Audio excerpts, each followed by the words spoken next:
seja bem-vindo ao telecurso de Introdução à Ciência Política. Vamos andar pelas origens da política como ciência e como filosofia. Vamos explorar também o universo político brasileiro, compreensível para alguns, um mistério para muitos. E você vai ver que ciência e filosofia não são a mesma coisa.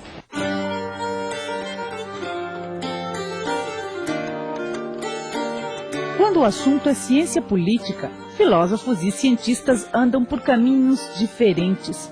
Os filósofos pensam o mundo como deveria ser. Os cientistas estudam o mundo como ele é. A filosofia política começou com Sócrates, teve continuidade em Platão, Aristóteles e segue, século após século, através de outros importantes pensadores.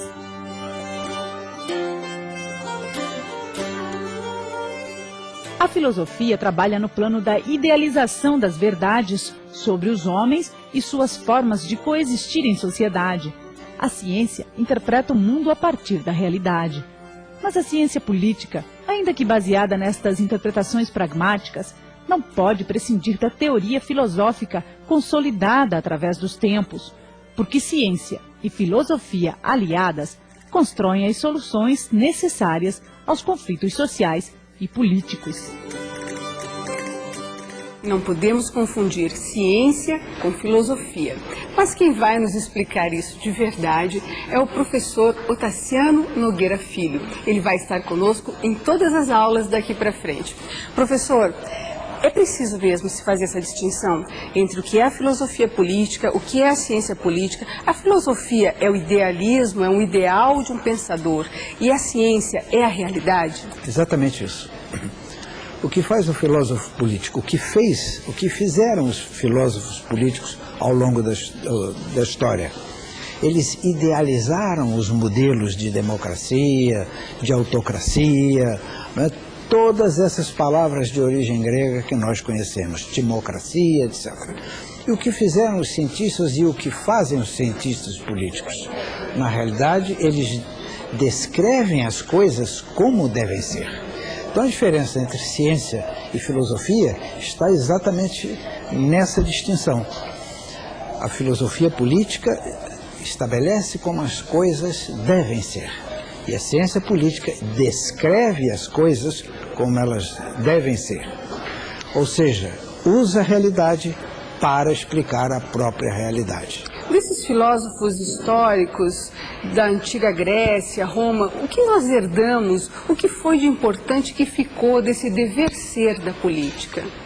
Ficou tudo, ou quase tudo do que eles imaginaram, do que eles pensaram, do que eles deixaram como legado da sua especulação, do seu pensamento e das suas proposições.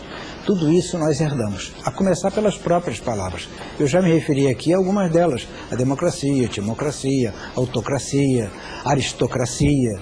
Todas essas palavras são de origem grega, são gregas, e nós as utilizamos até hoje. Por quê? Porque os conceitos não mudaram, os conceitos são os mesmos. O que mudou foi a realidade. E aí é preciso lembrar uma outra particularidade.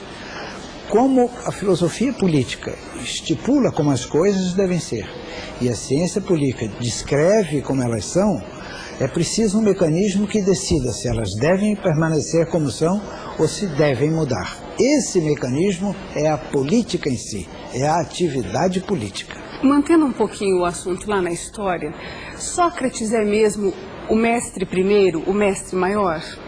De todos eles é considerado o fundador da ciência política, né? Ele tinha como lema: conhece-te a ti mesmo. E há uma tríade, são três grandes patronos da filosofia política.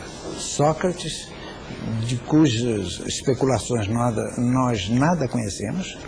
Platão, que foi seu discípulo, seu amigo, seu seguidor, que nos transmitiu tudo o que nós conhecemos sobre a vida de Sócrates, e Aristóteles, que foi discípulo de Platão e complementou essa obra formidável, extraordinária, que Sócrates nos legou e que Platão nos transmitiu.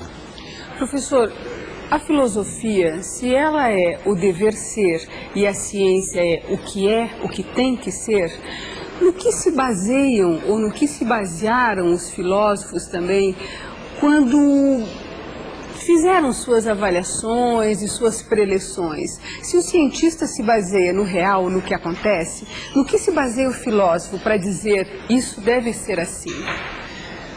Ele formula o ideal. Quando nós falamos em democracia, nós conhecemos muitas formas de democracia diferentes, né? Quais as formas que eles nos legaram? A fórmula ideal. Platão mesmo escreveu a República, descrevendo o que seria a República ideal, que nunca se materializou. A democracia que nós conhecemos, portanto, é muito diferente da democracia platônica, da democracia de Platão, né?